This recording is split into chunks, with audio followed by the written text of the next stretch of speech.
नमस्कार दोस्तों। आज हम लोग देखेंगे सिविक्स से संबंधित है ये क्वेश्चन। कुछ महत्वपूर्ण टॉपिक रहेंगे आज के। ये लगभग सभी क्लास से संबंधित है।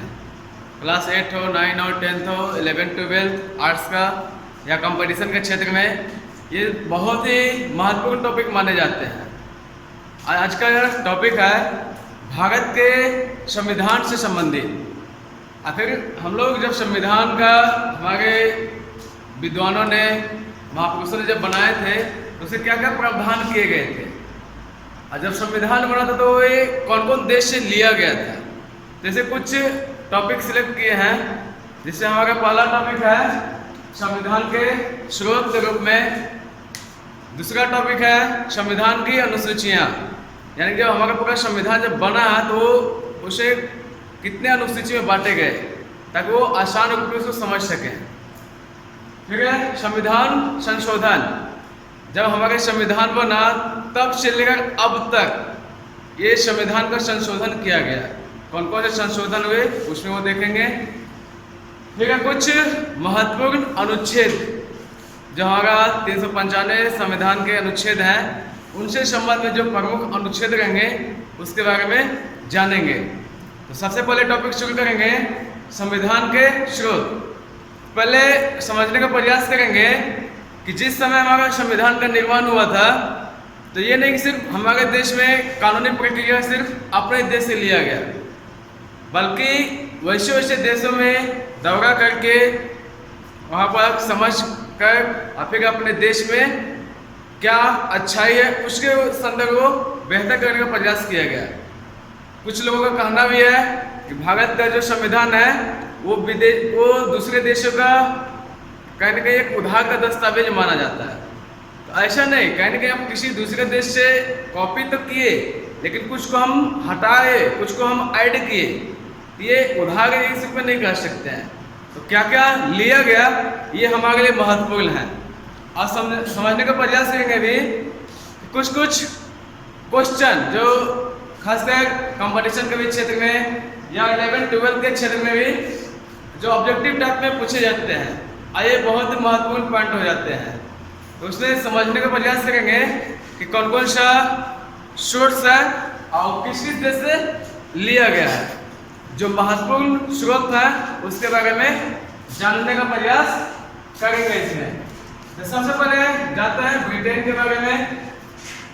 इससे पहले बता दें आपको कि भारत का जो संविधान है उसमें लगभग 75% ब्रिटेन के संबंध में ज़्यादा है। कहने का कि भारत का ब्रिटेन का कहने का एक गुलामी का दंश झेला, तो उन्होंने हम पर शासन भी किया, तो कुछ कानूनी प्रक्रिया यहाँ लागू भी किया था। आज़ादी के लगभग 12-13 साल पहले एक संविधान का निर्माण की प्रक्रिया आरंभ कर चुका था। उन्होंने एक कानून लाया था 1935 की अधिनियम, जिसमें बहुत सारे सोर्स हम अभी भी संविधान में पढ़ते हैं। तो ये कहने के उसी रूप में कुछ हम लोग अभी भी जानने का प्रयास करते हैं। तो वो तो हमारे कहने के एक मूल सोर्स है भारतीय अधिनियम 1935। उसके बाद जो प्रमुख स्रोत है ये हम लोग जानेंगे यहाँ पर। तो पहले ब्रिटेन से क्या कर लिया गया। तो पहले हम लोग जानेंगे राष्ट्रपति का पद। चाहे हमारे देश में राष्ट्रपति का पद होता है, तो उसी तरह से ब्रिटेन में महारानी की पद होती है। तो दोनों का इक्विवेलेंट माना जाता है। तो क्वेश्चन इस में पूछेंगे कि इस राष्ट्रपति का पद किस देश से लिया गया। सिंपल से ही पूछा जा सकता है, और उससे 4 देश का नाम रहेगा। तो इससे हम लोग का ब्रिटेन यानी राष्ट्रपति का पद।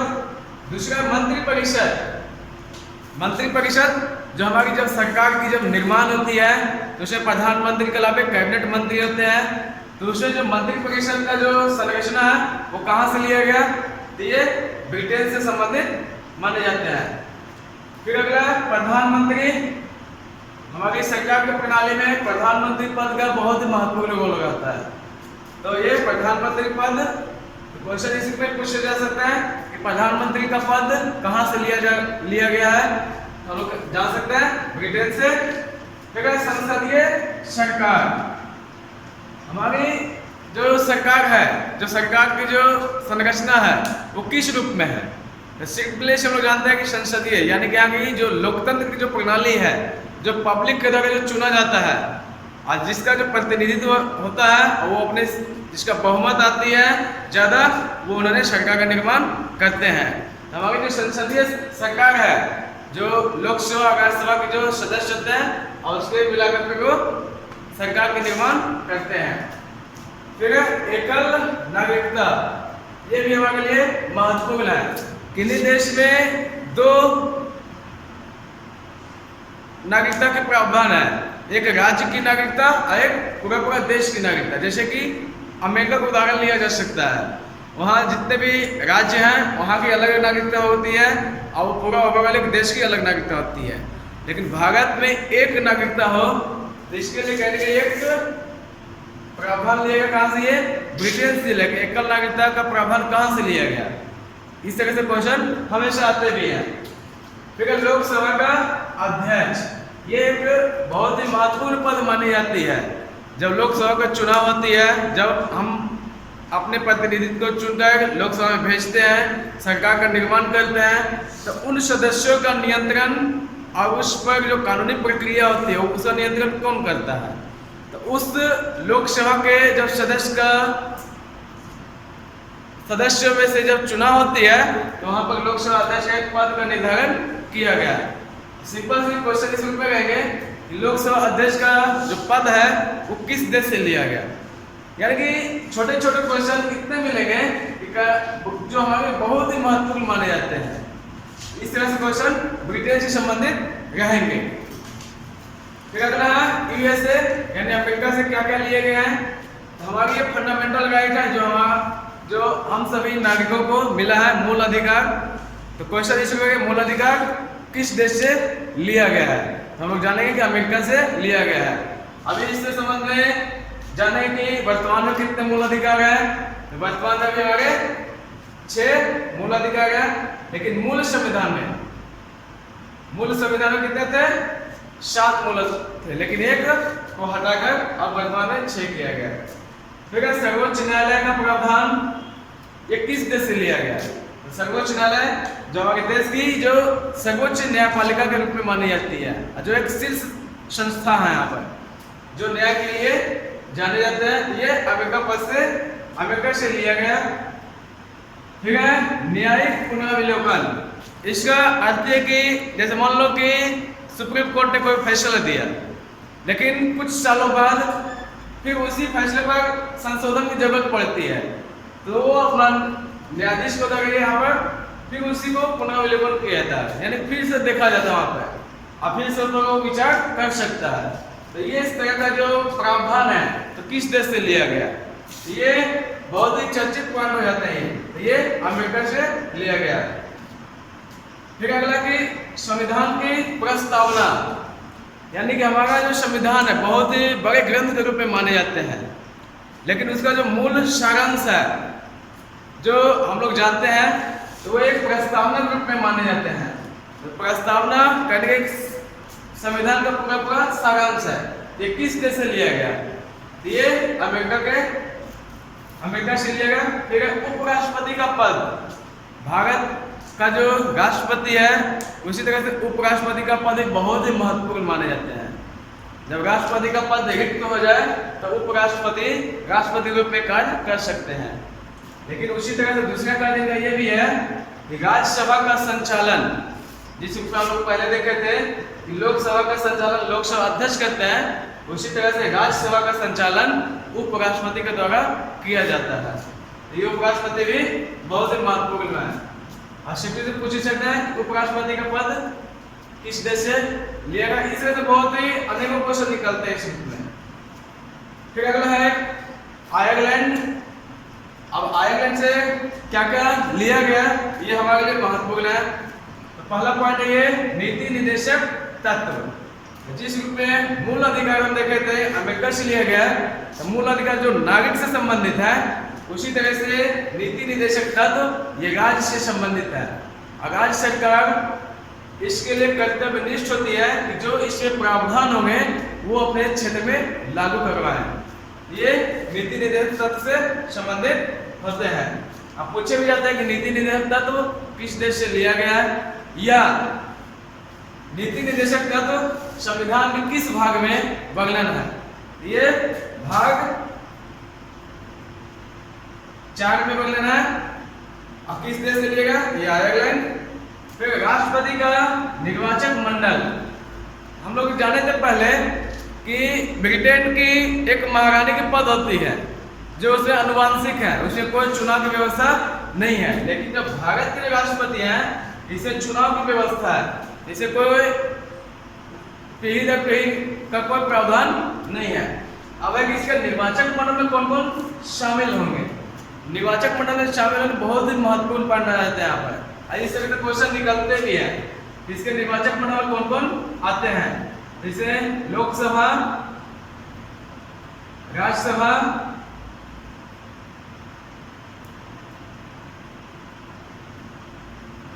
के निर्वाचित सदस्य, विधानसभा के निर्वाचित सदस्य शामिल होते हैं इसमें। तो करेंगे बहुत निर्वाचित अपूर्ण सदस्य बहुत अंतर है। निर्वाचित करेंगे जो पब्लिक के द्वारा चुना गया हो, और सदस्य में दोनों आ जाते हैं। कुछ ऐसे भी प्रावधान किए जो राष्ट्रपति के द्वारा जो मनोनीत किए जाते हैं वो पूर्ण सदस्य के रूप में माने जाते हैं। लेकिन यहाँ पर निर्वाचित सदस्य में जो पब्लिक के द्वारा चुना गया हो, यहाँ पर ये थोड़ी सी अंतर रहती है। तो ये यहाँ पर राष्ट्रपति के निर्वाचक मंडल में शामिल होते हैं। यहाँ पर फिर अगला पॉइंट है, ये राष्ट्रपति द्वारा राज्यसभा के सदस्यों का मनोनीत किया जाना। राष्ट्रपति कुछ ऐसे क्षेत्र के लिए प्रावधान किया गया जो 12 सदस्य का राज्यसभा में मनोनीत किया जाता है। यहाँ पर 2-3 पॉइंट निकल जाते हैं। पहला कि राज्यसभा के सदस्यों का मनोनीत किया जाना किस देश से लिया गया है, तो ये आयरलैंड के कितने सदस्य राज्यसभा में, टोटल 12 सदस्य। किसके द्वारा मनोनीत किया जाता है, राष्ट्रपति, प्रधानमंत्री, लोकसभा अध्यक्ष और ये दो कर सकते हैं। यहाँ पर राष्ट्रपति के द्वारा किया जाता है। यहाँ पर अब ये कौन सा क्षेत्र रहेंगे, इसमें साहित्य, समाज सेवा, विज्ञान और कला, ये 4 क्षेत्र ऐसे हैं जो राष्ट्रपति के द्वारा मनोनीत किए जाते हैं।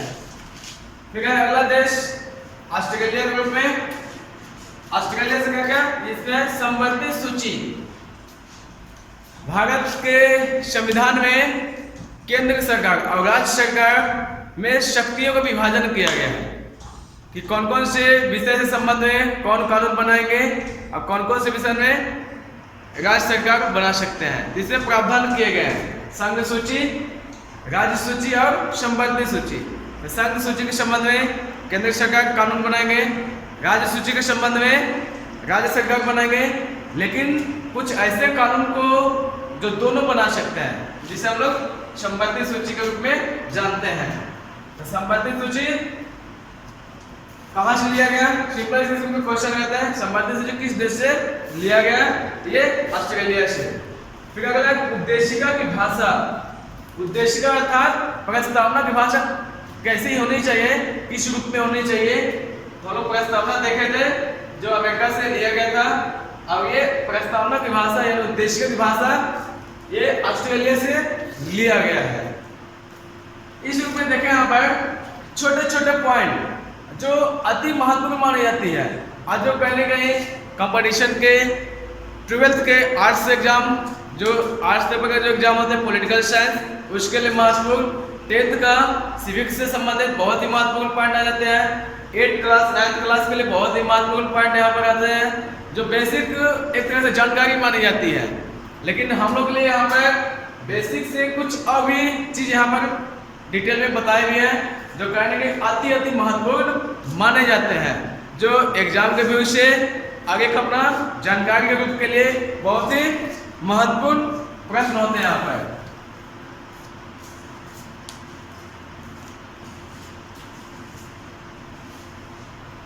ठीक है, अगला देश के रूप में कनाडा का देखते हैं कि कनाडा से क्या क्या लिया गया यहाँ पर। तो कनाडा से देखते हैं सर शक्तियों का विभाजन कि केंद्र सरकार के पास क्या क्या होनी चाहिए, राज्य सरकार के पास क्या क्या होना चाहिए, क्योंकि हमारे देश में दो स्तर पर बांटा गया तत्कालीन उस समय, दो स्तर पर। वर्तमान में यदि देखें तब 3 स्तर पर हो गए हैं, राज्य सरकार, केंद्र सरकार और एक स्थानीय सरकार की व्यवस्था। लेकिन उस समय दो रूप में बांटा गया है, राज्य सरकार के रूप में और संघ सरकार के रूप में। तो शक्तियों का विभाजन सिंपल से पूछ सकते हैं कनाडा से, सशक्त संघ या सशक्त केंद्र, केंद्र को किस रूप में मजबूत रखना चाहिए। कुछ ऐसे भी अधिकार है जो केंद्र को विशेष रूप में मिला गया, लेकिन कुछ ऐसे अधिकार जो राज्य को भी दिया गया है।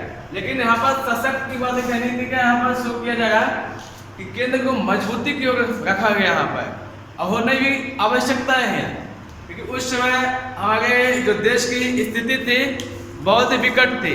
एक छोटे छोटे 545 राज्य के रूप में थे और उसको एकीकरण के रूप में फिर अभी वर्तमान में हम लोग जानते हैं 28 राज्य हैं। तो कहीं उस समय तत्कालीन जरूरत पड़ी, लेकिन धीरे धीरे कुछ छूट के रूप में, कुछ विशेष अधिकार के रूप में, कुछ दोनों मिलकर कार्य करने के प्रयास किया जाता है। फिर अवशिष्ट शक्ति संघ में निहित होना।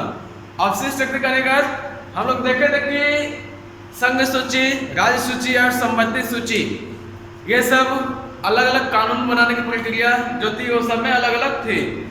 लेकिन इसके अलावे भी जो कानून की जो बनाने की प्रक्रिया होगी वो केंद्र को विशेष छूट दी गई यहाँ पर। तो इसी रूप में अवशिष्ट शक्ति यानी कि विशेष पावर जो बोला जाता है तो संघ को दिया गया, जो संविधान में वर्णित है। इसमें कोई किसी की और या कोई बोले या कोई इसका आलोचना करे कि केंद्र को विशेष शक्ति दी गई है, तो कहीं कहीं उस समय की जरूरत पड़ी, आवश्यकताएं थी, तो वो अवशिष्ट शक्ति केंद्र में दिया गया है।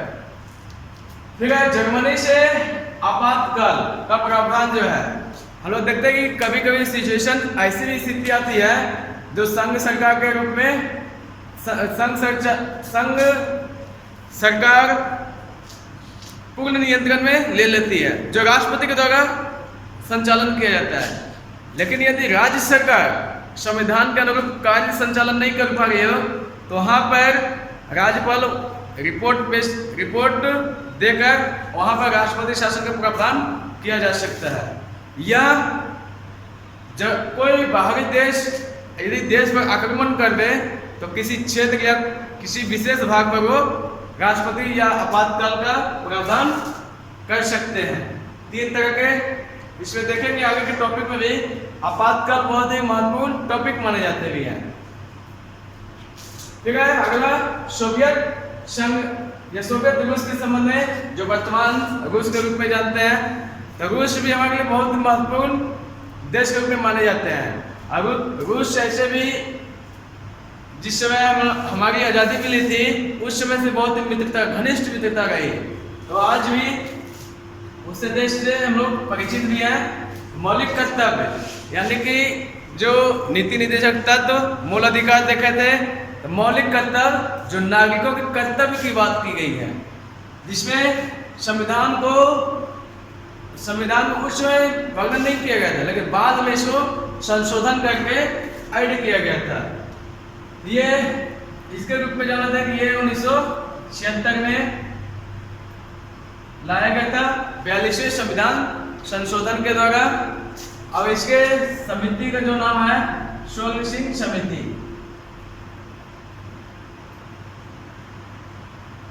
ये इसमें पूछा जाता है कि मूल कर्तव्य कितने हैं। अभी कुल टोटल 11 हो चुके हैं। ये 42वें संविधान संशोधन में लाया गया था कब? 1976 में। किस समिति के सिफारिश पर? शोल सिंह समिति के सिफारिश पर। इस तरह से छोटे छोटे पॉइंट मौलिक कर्तव्य से आ जाते हैं। और इस किस देश से लिया गया? तो सोवियत देश से, सोवियत रूस से। फिर अगला पंचवर्षीय योजना, जो कहीं न कहीं इकोनॉमी से संबंधित बहुत ही महत्वपूर्ण पॉइंट आ जाते हैं यहाँ पर। कि पंचवर्षीय योजना किस देश से लिया गया? ये रूस से लिया गया। इसके संदर्भ में जान लें कि आजादी से लेकर वर्ष 2017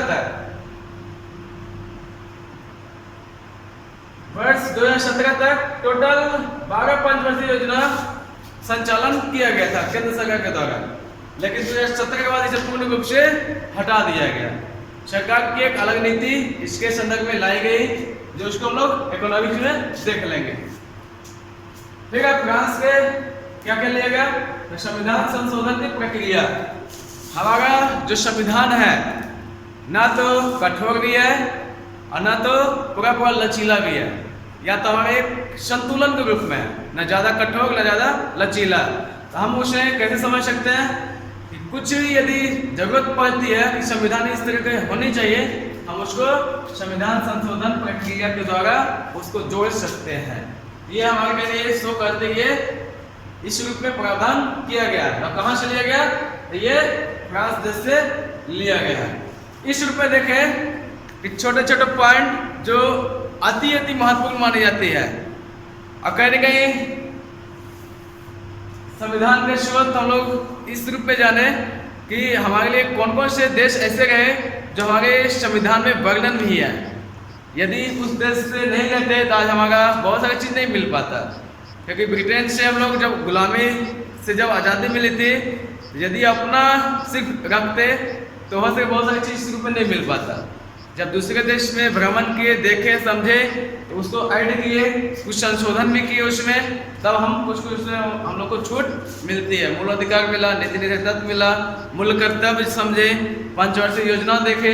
इस तरह से छोटे छोटे पॉइंट जो हमारे लिए खासकर जो गरीबी, बेरोजगारी, रोजगार को किस रूप में बढ़ाया जाए, औद्योगिक क्षेत्र को किस रूप में ग्रोथ किया जाए, इस तरह से छोटे छोटे पॉइंट इसमें वर्णन किए गए यहाँ पर। ठीक है, अगला टॉपिक है इसमें संविधान के अनुसूचियां। और अनुसूचियां यहाँ पर थोड़ी सी समझ लेंगे, प्रयास करेंगे कि संविधान में भाग, अनुच्छेद और अनुसूचियां, इस तीन रूप को देखेंगे यहाँ पर आगे। तो कहने के हमारा जो संविधान है, एक तो लिखित संविधान, दूसरा बहुत ही विशाल संविधान के रूप में माना जाता है। तो इसको थोड़ा आसानी से समझने के लिए जिसे अनुच्छेद, भाग और अनुसूची के रूप में डिवाइड किया गया, जिससे हम लोग आसानी से समझ सके। अब ये अनुसूची में क्या क्या प्रावधान किए गए, पहले अनुसूची वाले समझ लें कि जब हमारा मूल संविधान बना था, जिस समय पूर्ण रूप से 26 जनवरी 1950 को जब लागू हो गई थी, तो उस समय हमारा 8 अनुसूचित थे, मात्र केवल 8। लेकिन बाद में संशोधन करते करते वर्तमान में 12 अनुसूची है। अब वो क्वेश्चन दो रूप में ही पूछे जा सकते हैं। सिंपली से बोलेंगे कुल कितने अनुसूचियां हैं, तो हमारा अभी भी आ जाएंगे 12। यदि पूरे मूल संविधान में कितने अनुसूची का वर्णन किया गया है, तो वहां पर 8। इस रूप में हमारा क्वेश्चन दो रूप में आ जा सकते हैं। अब इसे देखें क्रम के रूप में देखें, कुल 12 अनुसूची है, जिसे क्रमशः देखेंगे क्रम संख्या, दूसरा क्या क्या इसमें विषय दिया गया है इसमें। तो अनुसूची फर्स्ट में देखेंगे, इसे संघ और राज्यों के बारे में प्रावधान है, यानी कि हमारे जो केंद्र शासित प्रदेश, जिसको हम लोग संघ शासित प्रदेश भी बोलते हैं या संघ शासित क्षेत्र भी बोलते हैं, और राज्य, इसके बारे में बताया गया कि कोई भी राज्य को पुनर्गठन किया जाए, उसका नाम में परिवर्तन किया जाए, या किसी राज्य को बांटकर एक अलग राज्य का निर्माण करने की, ये सब जितने भी हैं, ये सब अनुसूची पहला में वर्णन किया गया है इसमें। ठीक है, अनुसूची दूसरा में, यानी कि पहला में हम लोग समझ सकते हैं या आप पूछ भी सकते हैं कि संघ एवं राज्य के बारे में कौन सी अनुसूची में वर्णन किया गया। सिंपल सी क्वेश्चन इस रूप में करते हैं। तो पहली अनुसूची, दूसरी, तीसरी, चौथी किस रूप में, हम लोग पहली अनुसूची के रूप में समझेंगे। ठीक है, अनुसूची दूसरा में, इसमें राष्ट्रपति, राज्यपाल, नियंत्रक, महालेखा परीक्षक, लोकसभा अध्यक्ष, उपाध्यक्ष, सुप्रीम कोर्ट, हाई कोर्ट, न्यायाधीशों के पदों के बारे में, ये सब उपयुक्त जो हम लोग अभी देखे कि राष्ट्रपति, राज्यपाल, नियंत्रक, महालेखा, ये सब जितने भी विशिष्ट पद हैं, ये सब अनुसूची 2 में वर्णन किया गया है इसमें। अब है कि ये विशिष्ट पद हमारे लिए बहुत ही महत्वपूर्ण माने जाते हैं। राष्ट्रपति तो जाने गए जो केंद्र के प्रधान के रूप में माने जाते हैं, राज्यपाल जो राज्य के प्रधान के रूप में, हम लोग नियंत्रक, महालेखा परीक्षक, ये सरकार की एक एक जो खर्च होता है, इनकम का सोर्स कहाँ से हो रही है, सबका लेखा जोखा रखती है। जिसको हम लोग बोलते हैं आजकल ऑडिटर के रूप में। फिर लोकसभा अध्यक्ष, उपाध्यक्ष, हाईकोर्ट, सुप्रीम कोर्ट के न्यायाधीश के पद जो है, ये सब के बारे में पूरा पूरा वर्णन अनुसूची 2 में किए गए हैं। ठीक है, अनुसूची 3। अब अनुसूची 3 में क्या किया गया, ये सब जितने भी उपयुक्त पद हैं, यानी ये सब जो पद मिले यहाँ पर आपको, ये सब के शपथ और जो प्रतिज्ञा जो लिए जाते हैं, ये सब का वर्णन किया गया है। सिंपल से पूछेगा कि अनुसूची 3 में क्या प्रावधान है, तो ये विशिष्ट पदाधिकारियों के शपथ या प्रतिज्ञा के बारे में उपबंध है। ठीक है, अनुसूची 4 में राज्यसभा में स्थानों या सीटों का आवंटन है, यानी कि कौन कौन से राज्य या केंद्र शासित प्रदेश में राज्यसभा में कितने सीट रहेंगे, तो उसे अनुसूची 4 में प्रावधान किए गए हैं। तो क्वेश्चन 2 तरह से पूछ सकते हैं। अनुसूची 4 में क्या प्रावधान है, इस रूप में भी दूसरा लोग जानेंगे। राज्यसभा में जो सीटों का आवंटन किया गया उसके बारे में प्रावधान है, या राज्यसभा में सीटों का आवंटन किस अनुसूची में किया गया, अनुसूची 4 में। ठीक है, अगला अनुसूची 5 में, इसमें अनुसूचित जाति एवं जनजाति के प्रशासन एवं नियंत्रण के प्रावधान है, यानी कि जो जिस क्षेत्र के अनुसूचित जाति जनजाति हैं वहाँ के प्रशासन कैसी होना चाहिए, उसका नियंत्रण किस रूप में है, उसका लेखा जोखा ये अनुसूची 5 में प्रावधान किए गए हैं। तो सिंपल इस रूप में पूछ सकते हैं कि 5वां अनुसूची में क्या प्रावधान है, तो इस रूप में हम लोग अनुसूचित जाति एवं जनजाति के प्रशासन एवं नियंत्रण विशिष्ट रूप में जानना होता है। प्रशासन एवं नियंत्रण के बारे में प्रावधान है ये। इस तरह से 5 अनुसूची अभी देखें। फिर अगला है 6ठा अनुसूची में क्या है, तो 6ठा अनुसूची में कुछ महत्वपूर्ण राज्य को किया गया यहाँ पर, जैसे असम, मेघालय, मिजोरम, त्रिपुरा राज्यों के जनजाति क्षेत्रों के प्रशासन के बारे में। सिंपली से क्वेश्चन करेंगे कि 6ठा अनुसूची में क्या प्रावधान है, तो कुछ ऐसे राज्य, तो कौन कौन से राज्य, तो असम, मेघालय, मिजोरम और त्रिपुरा के जनजातियों के प्रशासन के बारे में संबंधित है ये। अब ऐसे ऐसे क्वेश्चन इस में कहते हैं कि 6ठा अनुसूची किन राज्यों का वर्णन नहीं है, तो ये 4 राज्य के अलावा और नहीं है। ये 4 राज्य बहुत ही महत्वपूर्ण है, ये चारों राज्यों से संबंधित है इसे। ठीक है, तो 6ठा अनुसूची में जो 4 राज्य हैं, मेघालय, असम, मेघालय, मिजोरम और त्रिपुरा के जनजाति क्षेत्रों के प्रशासन के बारे में, यहाँ पर प्रशासनिक व्यवस्था किस रूप में होनी चाहिए, इससे रिपोर्ट वो भेजा जाता है प्रशासन के द्वारा। फिर 7वीं अनुसूची में यहाँ पर 3 विषयों से संबंधित है। हम लोग देखे थे जब संविधान का निर्माण किया गया था तो यहाँ पर राज्य, संघ और संवर्ती सूची के रूप में ये शक्तियों का विभाजन किया गया था। जब शक्तियों का विभाजन किया गया था तो यहाँ पर कौन कौन से अधिकार केंद्र के पास रहेंगे, जो से संबंधित कानून बना सकते हैं, और कौन से अधिकार रहेंगे उससे संबंधित वो कानून राज्य सरकार बनाए, और कुछ ऐसे भी विषय रहेंगे जो उससे संबंधित केंद्र सरकार भी और राज्य सरकार भी बना सकते हैं। लेकिन यदि केंद्र भी बना ले और राज्य भी बना ले और दोनों में यदि मतभेद हो तो हमारे केंद्र की कानून मान्य होंगे। इस रूप में यहाँ पर प्रावधान किए गए हैं। ये 7वीं अनुसूची में प्रावधान है 3 विषयों से संबंधित, जिसमें संघ सूची, राज्य सूची और संबंधी सूची, जो हम लोग संबंधी सूची के बारे में देखे भी थे। ठीक है, अथवा भाषाओं से संबंधित 8वीं अनुसूची जो भाषाएं से संबंधित है, यानी कि भारतीय संविधान में कितनी भाषाएं हैं, कुल 22 भाषाएं हैं, यानी कि ये अभी वर्तमान में 22 है, लेकिन मूल रूप में अलग रूप में बाद में संशोधन करते करते 22 आई है। अब यहाँ पर समझने वाली बात है अभी सिर्फ 22, वहाँ के देश में तो बहुत सारी भाषाएं हैं, हजारों की भाषाएं हैं, लेकिन कुछ संविधान में संशोधन करते करते ये 22 अभी तक आई है। सब भाषाएं को संविधान में वर्णन नहीं किया गया। अब इसे जरूरत क्यों पड़ती है, 22 भाषाएं क्यों दिया गया यहाँ पर, तो कुछ वैसे एग्जाम होते हैं जो सिलेक्टेड होते हैं, जैसे IAS IPS का जो एग्जाम होती है, जो UPSC के द्वारा दिए जाते हैं, तो यहाँ पर 22 भाषाओं से संबंधित जो पेपर होते हैं यहाँ पर लाए जाते हैं, यहाँ पर उसका एग्जाम लिए जाते हैं इस रूप में। तो ये 22 भाषाएं वर्तमान में मान्यता प्राप्त है। कुछ अनुसूची 9th में क्या प्रावधान है, तो कुछ ऐसे अधिनियम है जो कानून को बनाया गया केंद्र की सरकार के द्वारा, जो उसमें सुप्रीम कोर्ट के द्वारा कोई कुछ आलोचना नहीं कर सकते या उसमें कोई सुनवाई नहीं कर सकते, यानी कि जो बना दिया वो पूर्ण रूप से मान्य होंगे, वहां पर कोई संशोधन की प्रक्रिया नहीं होंगे। यहाँ पर ठीक है, 10वीं अनुसूची में दल बदल परिवर्तन के आधार पर बहुत सारे सुनेंगे कि इस पार्टी के थे उस पार्टी में जाकर मिल गए। तो कुछ यहाँ पर एक संवैधानिक जो पद होते हैं यहाँ पर, जैसे मान लो कि विधानसभा के जो अध्यक्ष होता है या लोकसभा का अध्यक्ष है, तो उस आधार पर उस परिवर्तन के आधार पर उसको हटा सकते हैं यहाँ पर। ये दल बदल परिवर्तन के आधार पर। ठीक है, 11वां अनुसूची में ये पंचायती राज से संबंधित है।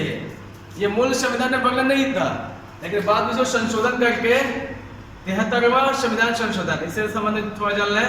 1992-93 में लाए गए थे।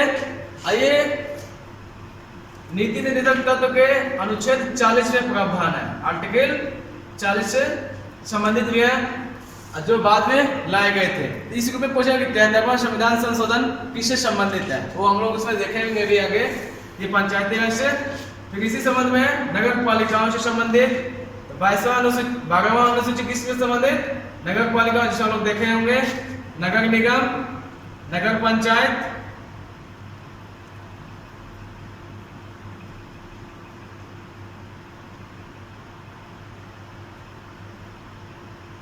नगर परिषद। ये तीन रूप में, तीन स्तर की पंचायती राज में इस तरह से पूछे जाते हैं। इसमें तो ये करेंगे कि क्या 12वां अनुसूची हमारे लिए बहुत ही महत्वपूर्ण माने जाते हैं। इससे